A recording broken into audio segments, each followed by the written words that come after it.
Катица Јанева барала спогодба за исплата на штета наместо затворски казни за осомничените во случајот Поштанска банка на СЈО.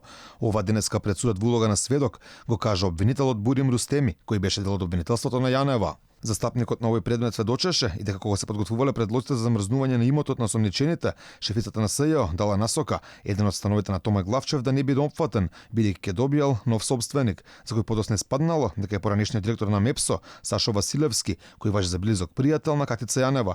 Рустеми вели, ова сознание до кое стигнал со помош на колешката Лиле Стефанова не било воопшто пријатно. Следуваше подготовка за предлози за замрзнување на имоти на дел од осомничените за Томе Главчев и Радко Димитриовски. Беше утврден нивниот имот кој го поседуваа тие и нивните компании и се подготвуваа предлозите да се забрани оттуѓување. Во еден стан кој се наоѓа во Скопје, собственост на едно од друштвата на Томе Главчев, Катица Јанева побара истиот да се тргне од замрзнување зашто тој бил продаден на нејзини пријатели и со тоа би нанела штета на купувачите. Јас го сторив тоа. Рустеми не сакаше исказот да го коментира пред медиумите, а најави дека за неколку месеци ќе се знае дали предметот Поштанска банка ќе заврши со обвиненија. Па има уште неколку месеци.